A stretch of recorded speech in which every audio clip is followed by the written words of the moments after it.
والوں کا پاور دیکھنا چاہتے ہو، ان کا پاور دیکھنا چاہتے ہو، آئیے قرآن کریم 3 پارہ رکوع نمبر 13 سورہ آل عمران آیت نمبر 49۔ حضرت عیسیٰ علیہ السلام اپنی قوم سے کہتے ہیں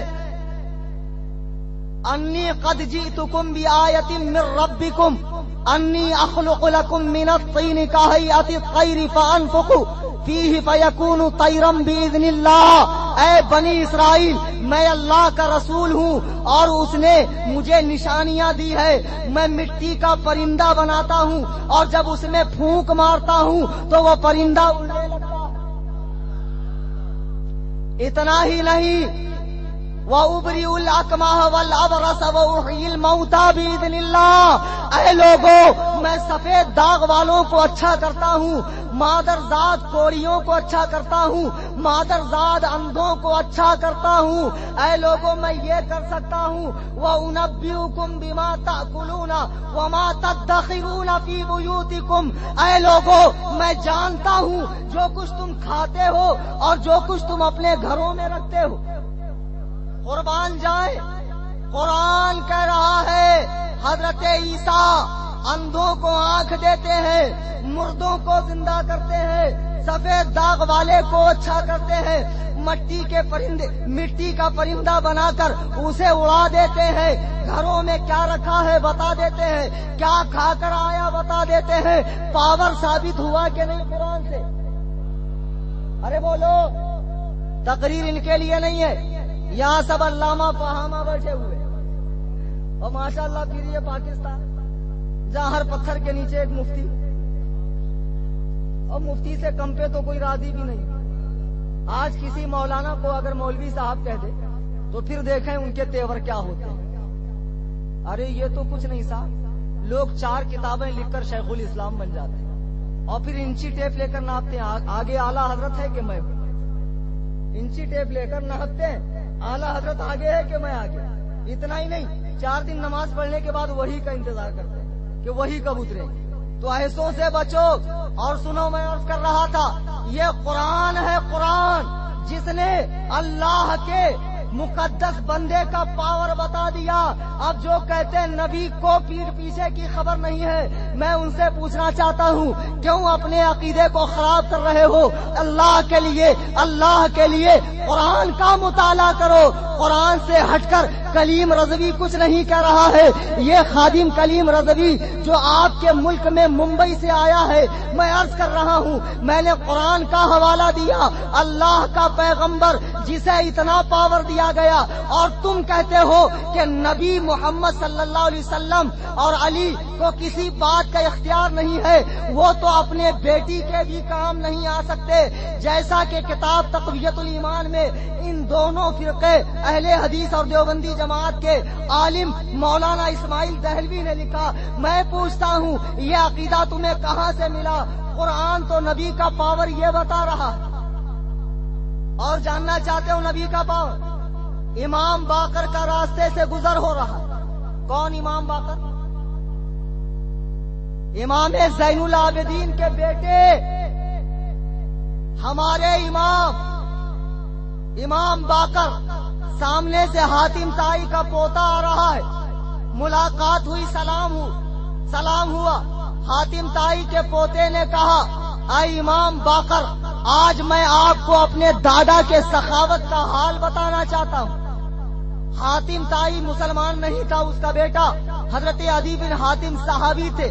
ان کے بیٹے امام باقر سے مل کر کہتے ہیں، آج میں آپ کو میری دادا کے سخاوت کا حال بتانا چاہتا ہوں۔ میرے دادا کے سخاوت کا عالم یہ تھا کہ ان کی ایک حویلی تھی، 10 دروازے تھے۔ جب فقیر پہلے دروازے سے آتا میرے دادا دے دیتے، وہی فقیر دوسرے دروازے سے آتا تو میرا دادا انکار نہیں کرتا، دے دیتا۔ وہی فقیر تیسرے دروازے سے آتا، میرا دادا انکار نہیں کرتا، دے دیتا۔ ایک فقیر میرے دادا کے حویلی کے 10 دروازے سے 10 مرتبہ مانگتا، مگر میرا دادا انکار نہیں کرتا۔ ایسا تھا میرا دادا۔ امام باقر نے فرمایا، وہ تیرا دادا تھا جس کی ایک حویلی اور 10 دروازے تھے، فقیر پہلے دروازے سے لینے کے بعد دوسرے دروازے پر کیوں آتا؟ اسی لیے کہ پہلے دروازے پہ اس کا دل نہیں بھرا. دوسرے سے لینے کے بعد تیسرے پہ کیوں آتا؟ اس لیے کہ دوسرے پر مراد پوری نہیں ہوئی. تیسرے سے چوتھے پر کیوں آتا؟ اس لیے کہ ابھی اس کا دامن مراد بھرا نہیں. یہاں تک کہ تیرے دادا کے حویلی کے 10 دروازے سے لینے کے بعد بھی فقیر نامراد لوٹتا. سن، وہ تیرا دادا تھا جس کی ایک حویلی اور 10 دروازے تھے.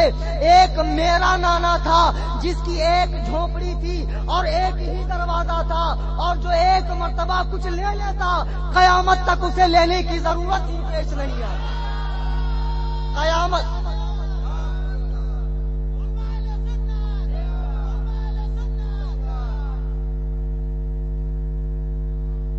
وہ تیرا دادا تھا جس کے حویلی کے 10 دروازے سے لینے کے بعد فقیر نامراد لوٹتا تھا.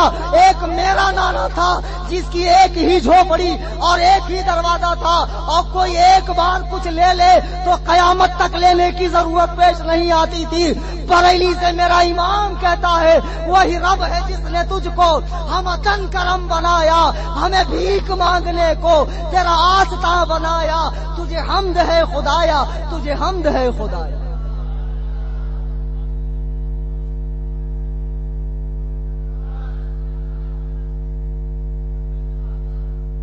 میرا امام کہتا ہے کون دیتا ہے؟ دینے کو منہ چاہیے، دینے والا ہے سچا ہمارا نبی. نبی کیسے دیتے ہیں، کیسے عطا کرتے ہیں؟ آؤ حدیث کا مطالعہ کرو.